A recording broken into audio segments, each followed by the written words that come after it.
everybody. I'm going to relax and tell you a little story today. I want to talk about when I was younger, and I used to work in a environmental lobby group. So we would do things like work for the Superfund sites, which was a law that they passed back in the early 90s that was about setting up a fund nationally to clean up toxic waste dumps that were abandoned, in what they call dead areas. Like the we worked on that for years, and we actually did get a great big multi-billion-dollar bill passed into law, the Superfund, which worked in a way where the government would pay for the cleanup of these sites, and then afterwards they would sue the companies that still had any money to sue for to try to get some of the money back for the cleanups. But rather than sue first, they had a fund that the government brought in so that they wouldn't take years to clean these things up. And in some cases, wherever they were going to have to go to no longer existed. So, I was kind of I did that and several other lobbying efforts. And we would go on cross trains around the country to work on a different issue at a different state. And it was kind of an interesting job. Didn't pay all that well. And really, most of the job was fundraising, which is, like begging. I'm not I've tried being a salesman in my life, and I'm not the world's best salesman. I just, it takes a certain kind of guts that I don't have, to be a good salesman, I believe. But at that time, I was doing it for an issue that I believed in thoroughly, which was the environmental clean water and clean air and so forth. And I did that for 7 years. But when I did it for a little while, I was just totally into it. I was trying to live the environmentally appropriate lifestyle. Well, what that meant is I didn't even have a car. I would take public transportation back and forth to work, which means I lived in the city, and I had another house, or I rented an efficiency apartment over in the other, like 6 miles away in the same city, and I would take the number 55 bus up and down Clifton Avenue to my apartment building and that worked out pretty well for a while. You in the times when when you had to be there at 9 and you get off at 5 or something like that, it worked really well. And I really didn't get there till I think we got there more like 3 in the afternoon and got off at, well, as it turned out, they hired me to operate the computer and do the data entry after hours, so we could keep our membership list up to date. And so I was often the last guy to leave the office, so I would have to lock the the burglar alarm and everything, and lock the doors up and go. But now think about taking public transportation. That was kind of a hassle, because even though I'm trying to be the environmentally correct guy taking public transportation to and from work, if you get off of work at 10 o'clock at night, the last bus, then the buses only run like on an hourly basis. So if you didn't get the bus right at 10 o'clock, then you had to wait all the way till 11 o'clock or so, even later, before another bus came along in the middle of the city. And, I would duck into a bar sometimes, but I had to be out there for the bus, and it wasn't such a pleasant thing sometimes, because in the middle of the night, in the middle of the winter, there's nobody in the city. You got all these tall buildings and concrete streets, and the wind's blowing about 30 miles an hour, 40 miles an hour, and it's like 0 degrees outside in the middle of the night, and you're waiting for the bus, and you're like, everybody's like, who is out there is like ducking into doorways to stay out of the wind. And who is out there really in the middle of the night, between 10 and 11, is usually just the street people, the worst sort of folks. So that was not pleasant, standing for an hour or better in the 0 degree blowing wind, waiting for the bus was sort of that's kind of a bad thing about public transportation. And then not only that, but there were like hoodlums on the bus. You'd get on a bus, there'd be one other person on the bus, a young black male or this grungy looking dirty guy, and you'd sit there in the bus, and this guy'd come up and try to pick your pocket or something. It was very unpleasant. So I said to myself, geez, I know it's the environmentally appropriate thing to do, but it really is a big hassle to take the bus every day, especially at night. So what I started to tell my friends at the environmental lobby is I needed a car. So one of my good buddies there, who was no longer with us, unfortunately, he had a friend. He said, now this guy was a young adult or an adult, and they had a large circle of adult friends that were based around this pagan religion that they used to believe in, and so they had like a group of adult friends like I didn't have, but I guess I was friends with them. And this one guy, he said, had a car that he wanted to sell.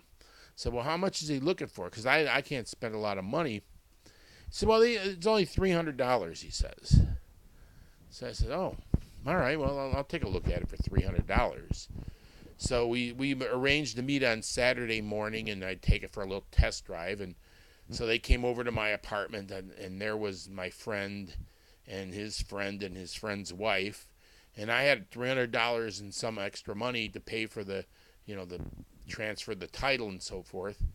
And the guy, he pulls up in this it was a Toyota Tercel, but it was actually still had Datsun on it. It was like that.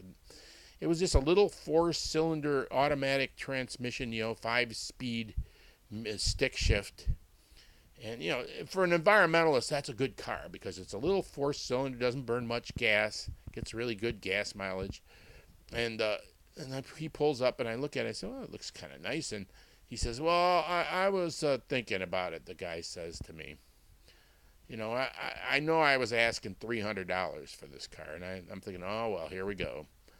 And he says, I only think it's really worth $150, he says. I said, what? 150? He says, yeah, it's running hotter than it used to run, and there's something wrong with the rear end, and I don't know how long this thing is going to run. And I said, yeah, but 150, who buys a car for $150? $300 is cheap. And he says, yeah, but I don't want people to come back and say I ripped you off or anything, he says. He says, no, I got $300 in my pocket right now. I mean, if I like this car, I'm willing to give you $300 for it. And, I mean, what we're talking about is a couple of wheeler dealers here, He said, no, I'm not.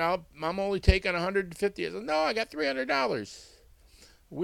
No wonder we're like the greatest economic people you ever met here, So I took it for a ride, and it ran really nice. The engine felt good. The transmission felt good. The rear end was like thumping, when you hit a bump.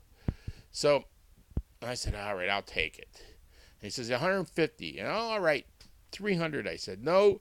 He says, 150.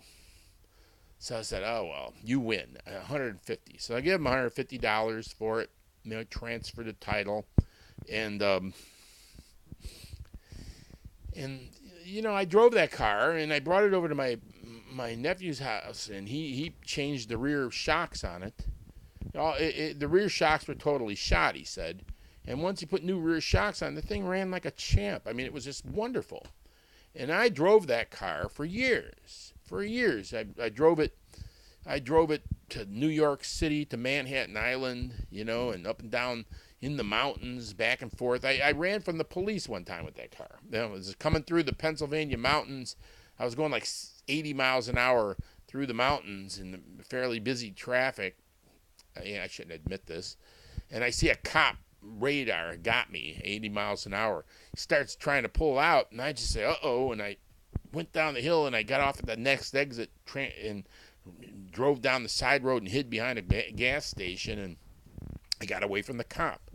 So, I drove that car for years, and I ended up quitting that job at the environmental lobby, and I still had the car, and I was living over my brother's house, and the car had its problems here and there. Like it wouldn't go into reverse for a while, which is I had a couple of cars that wouldn't go in reverse, which is, reverse is like an expensive option. So what you do is you when you have a car that doesn't go in reverse, you could trick people. What you do when you park is you park in a place that you can pull out forward, or even sometimes what I would do is I'd park pointing my nose upward on an incline, and then put on the emergency brake, and then I'd start the car when I need to go out, and I just loosen the emergency brake and roll backwards out of the spot, and everybody look at me and say, "Wow, that guy's got a car that goes in reverse, doesn't he?" And I'd fool everybody. But no, that car had other options. The guy who sold it to me was obviously a deadhead. He had a bunch of Grateful Dead stickers all over the car. So that was an option, because sometimes when you were like in really busy traffic and nobody's letting anybody else in, then all of a sudden some guy would stop and make sure that I got let in, and I'd look, and he had Grateful Dead stickers on his. That happened to me many times, several times in the city. Nobody was letting anybody in, but they would let me in because I had my Grateful Dead stickers. The fellow Deadhead. It's a secret society, I guess. But I drove that car, and it was kind of starting to go bad. When I fixed the reverse, too, it was the linkage underneath, and I took nylon bushings off of a toilet repair kit and was able to repair the car with those nylon bushings. But one day I was coming back off the freeway near my brother's house, and I pulled. It was like an exit on the freeway where you have to pull up really close to the front of the exit to be able to see around the corner to see if anybody's coming. So I creep up to the edge, and all of a sudden somebody comes up behind me and bam, hits me from behind, rear ends the hell out of me. I didn't get hurt, but I cussed, and I'm thinking, what the hell? And I get out of the car, and some guy, young man, is coming out of the car going, oh no. And he's like, worked for a body shop. This was not his car. This was a car, I guess he was test driving for the body shop. And he's like, oh no. And I could smell beer on him, too. And so he's like saying, "Oh no, what? Listen, what's it gonna take?" He says. We're a couple of men of the world. He really said that. We're a couple of men of the world. He said. He says, "What's it gonna take?" And I said, "Well, so yeah, what's this car worth?" He says. So I says, 300. Which is what I originally was trying to get for the car was worth originally, I thought. So he was like overjoyed, Now I'm telling you right now, he ran off, called his mom, and his mom came with $300 in cash and gave me $300, and the car was no good after that. Lucky he didn't dent the gas tanks, but the back trunk was all busted in. So I had to get another car after that. But I drove that thing for 3.5 years, and it cost me, I made $150 on it. And I know a lot of people are thinking, yeah, you could have taken that guy for $10,000, man. You could have sued him, you could have sued his employer, should have called the police and had him arrested, for drinking and driving. And, and I suppose I could have, and that probably would have ruined his life too, But, this is the kind of life that I live, I guess. I'm not somebody who's really been such a great financial wizard or anything like that. I live my life and go along and live appropriately, and And I haven't had such a bad life. I live okay. I eat every day, and I get by. It's like how much money do people need really to live a comfortable life? You want to live a decent life, right? Well, anyway, thank you